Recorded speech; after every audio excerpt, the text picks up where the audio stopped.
شیر کا بزدل بچہ۔ ایک دفعہ ایک شکاری نے جنگل سے ایک شیر کا بچہ پکڑا۔ بچہ بہت چھوٹا تھا اور اپنی ماں کا دودھ پیتا تھا۔ شکاری اسے اپنے گھر لے آیا۔ شکاری کے بچے ننھے شیر کو دیکھ کر بہت خوش ہوئے اور وہ اس شیر سے کھیلنے لگے۔ کچھ دیر میں شیر کے بچے کو بھی بھوک لگ گئی۔ وہ اتنا چھوٹا تھا کہ کچھ کھانا پینا نہیں جانتا تھا، بس دودھ ہی اس کی خوراک تھی۔ شکاری یہ سوچ کر پریشان ہو گیا کہ اب کیا کیا جائے، کیونکہ اسے پتا تھا کہ شیر کا بچہ ابھی بہت چھوٹا ہے اور وہ دودھ کے سوا کچھ نہیں پی سکتا۔ آخر اس کے ذہن میں ایک ترکیب آئی۔ اس نے شیر کے بچے کو اپنی بکری کے ساتھ چھوڑ دیا۔ بکری کے بھی چھوٹے چھوٹے بچے تھے۔ شیر کا بچہ کچھ ہی دیر میں بکری کے بچوں کے ساتھ گھل مل گیا۔ جب بکری کے بچے دودھ پینے کے لیے ماں کے پاس جاتے تو شیر کا بچہ بھی ان میں شامل ہو جاتا۔ اس طرح شیر کا بچہ بکری کے بچوں کے ساتھ پلنے لگا۔ وہ آہستہ آہستہ ان کے رنگ میں رنگ گیا۔ وہ دیکھنے میں تو شیر لگتا تھا، مگر اس کی تمام عادات اور خصلتیں بکری کے بچوں جیسی تھیں۔ اس طرح شیر کا بچہ بکری کے بچوں کے ساتھ ساتھ بڑا ہو گیا۔ تو وہ شیر ہی، مگر وہ باقی شیروں کی طرح بہادر نہیں، بلکہ ڈرپوک تھا۔ ایک دن گاؤں پر بھیڑیوں نے حملہ کر دیا۔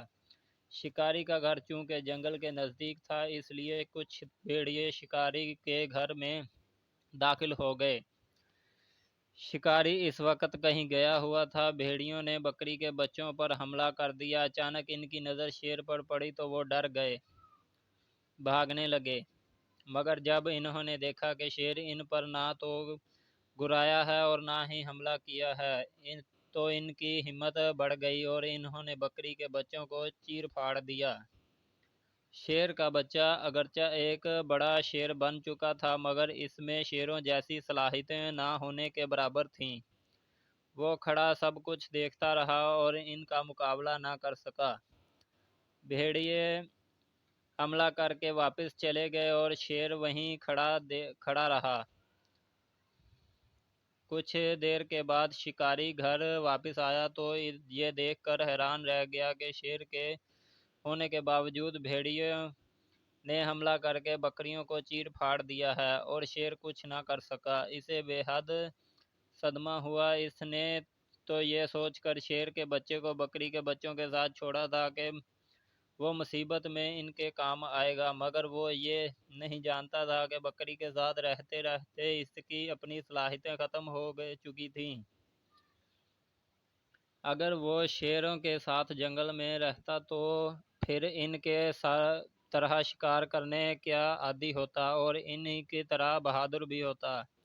شکاری نے یہ سوچا کہ یہاں رہتے ہوئے تو یہ شیر بالکل بیکار کہ یہ تو اس کے جانوروں کی رکھوالی یا حفاظت تک نہیں کر سکتا، اس لیے اس کا یہاں رہنے کا اب کوئی فائدہ نہیں ہے۔ تو کیوں نہ اسے جنگل میں ہی واپس چھوڑ دیا جائے تاکہ ہم اپنے ساتھیوں کے ساتھ رہتے ہوئے اس میں بھی ان کے جیسی بہادرانہ صفات پیدا ہو جائیں۔ یہ سوچتے ہی شکاری شیر کو اپنے ساتھ لیا اور اسے واپس جنگل میں چھوڑ آیا۔